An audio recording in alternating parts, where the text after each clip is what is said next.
Son los datos que esta mañana sorprenden, que no esperábamos, que pone sobre la mesa Eurostat, la Oficina de Estadística Comunitaria, y que Juan Ramón nos trae sobre la mesa la necesidad de pedirte una evaluación de cómo estás viendo en este momento la realidad con todos los datos que vamos conociendo del mercado europeo, justo cuando vamos a pasar a examen dentro de una semana, más por la inflación que con el crecimiento. Pero bueno, ¿cómo ves ese dato y la situación en Europa?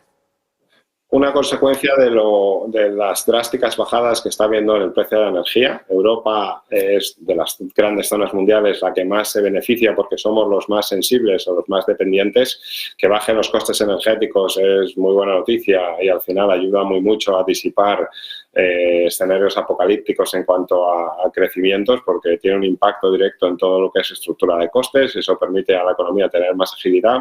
El segundo tema que también es importante es que y engancha con lo que hemos hablado de China.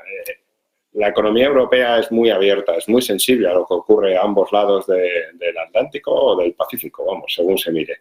Y el que Estados Unidos y China, con sus cosillas, pero tampoco estén entrando en recesión y sigan creciendo, pues ayuda muy mucho a que Europa se beneficie. Y más que Europa y la economía, yo creo que es importante distinguir que el que haya una ralentización, una recesión técnica o no, o suave o no, o estemos con el cero y décima arriba, décima abajo, cambie el titular, lo que no nos debe hacer es ser muy pesimista en cuanto a muchos sectores del mercado financiero, porque más del 60% del negocio de las empresas cotizadas en los índices europeos se genera fuera de Europa. O sea, cuando hablamos de invertir en Europa, no tiene una relación directa con lo que ocurre económicamente en Europa, sino es más sensible de lo que pueda pasar en las dos grandes superpotencias. Y yo creo que, por un lado, que Estados Unidos tampoco esté cayendo en recesión, esté cerca del techo, y por el otro lado, pues China tiene margen para poder salir de una situación lacónica, pero ahora si quieres comentamos,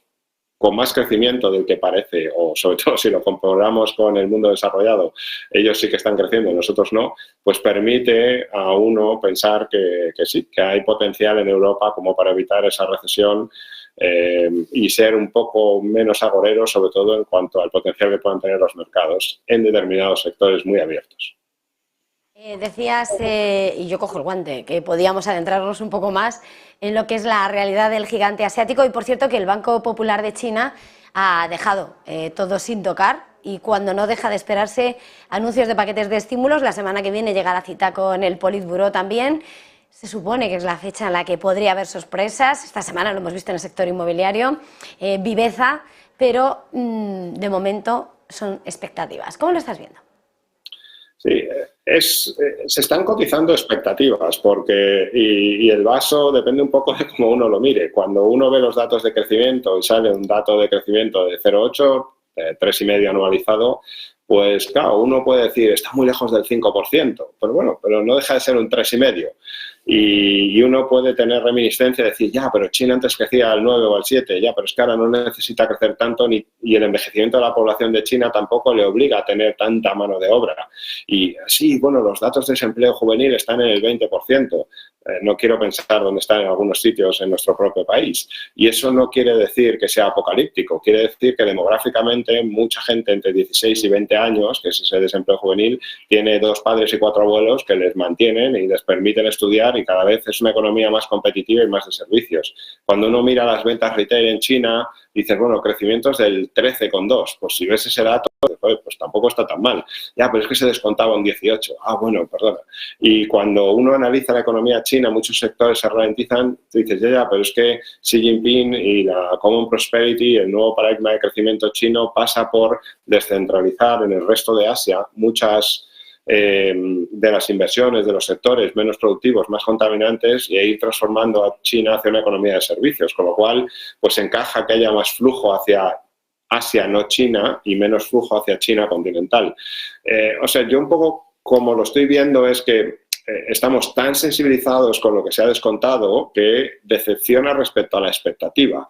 Pero no hay que llevarse el terreno apocalíptico, y con una reunión del Politburó, con un cambio en el timón del Banco Popular, del Banco Central chino, y sobre todo sabiendo los trillions y la cantidad de margen que tiene China, no lo sé, pero vamos, sí que es razonable pensar, y China tiene sus tiempos y sus objetivos que no coinciden siempre con el trimestre de turno en el que vivimos los europeos y los americanos, pero sí que tiene la capacidad de reactivar el sector inmobiliario, sí que tiene la capacidad de reactivar el consumo, lo está haciendo, y en los sectores que ya lo ha hecho, como es por ejemplo el sector de coches eléctricos, las ventas se han multiplicado en un 35 o 40%, así que es una opción. No sé si entrará en valor o no durante este verano, o esa reunión va a ser el punto de inflexión definitivo, pero bueno, puestos a asignar riesgos, rentabilidad, riesgo, con riesgo, pero es enorme la potencial rentabilidad que nos puede venir de Asia y que no está descontada. Decías en algunos comentarios, ¿no?, las cosillas de China y Estados Unidos. Mirando a todo lo que estabas comentando de ese gigante asiático, está también esa partida que juegan, esa batalla tecnológica, y que ya están poniendo por ambas partes la advertencia de que van a llegar nuevas represalias. Hace poco sorprendía Pekín con esas restricciones a los metales para semiconductores, y las últimas horas el propio embajador de China en Estados Unidos ha dicho que si les buscan les encuentran. ¿Hasta dónde crees o cómo hay que mirar esas tensiones entre los dos gigantes? Creo que la manera más pedagógica es explicando que son como un matrimonio que llevan muchos años, que todo el rato están tirándose los trastos, pero que cuando llega el momento se dan cuenta que el matrimonio está en gananciales, y que las consecuencias que tiene el divorcio son tremendas para ambos. La batalla tecnológica va a estar ahí y va a seguir ahí y va a ser indudable, porque el control del dato, aunque China parece más grande, China ve siempre a Estados Unidos y todos sus socios como un volumen de información, y no hace falta ser un experto en Big Data, en inteligencia artificial, para saber que la capacidad de procesamiento va muy ligado a la velocidad y también al control de ese dato, y en China tiene la ventaja de que, como son una dictadura, pues se organizan de una manera mucho más rapidita, y por eso Estados Unidos tiene las sensibilidades que tiene. Pero al mismo tiempo, y Europa en eso está metida en todo el lío, no hay transición energética sin China. No hay capacidad de poder hacer cumplir todas esas promesas que a muchos se nos llena la boca en Europa respecto a una economía más limpia, más verde, sin las materias primas, la tecnología y el compromiso de todo tipo. O sea, cuando uno mira las cuotas de baterías eléctricas, o uno mira las cuotas que tiene China en cuanto a los metales básicos, las materias primas que se necesitan para toda la transición energética, cuando uno mira el mapa de África y ves las carreteras que ha construido China para hacer accesible y controlar todo eso, pues te das cuenta que 60, 70, 80 de toda la cuota de mercado de lo que se necesita para hacer la transición energética viene de China. Y al mismo tiempo, Europa y Estados Unidos en ese sentido van a tender puentes, y yo creo que se está viendo el viaje de Kerry, el viaje de Yellen, el viaje de los vicepresidentes, la próxima reunión probablemente en noviembre entre ya Biden y Xi Jinping. O sea, yo, como lo veo, pues vuelvo al principio. Es un matrimonio que está en gananciales, que se tienen que entender, y que ambos dos tienen un incentivo. Los chinos por la necesidad de estabilidad social, porque su éxito pasa por la estabilidad. Y Europa y Estados Unidos por la necesidad que tenemos, sobre todo en el corto plazo, si queremos hacer la transición energética o ser más competitivos, de tener acceso a esas materias primas, a esos semiconductores, pues a día de hoy vamos a tener garantizado que vamos a estar de vez en cuando amagando unos a otros, pero estamos todos bajo el mismo techo en estos temas tan importantes como el que decías de la inteligencia artificial. Bueno, hoy estábamos en plan de asesores matrimoniales. Ha estado, ha estado bien. Bueno, vamos a tener que bueno, no te he preguntado al final, nos hemos inundado a hablar de múltiples cuestiones.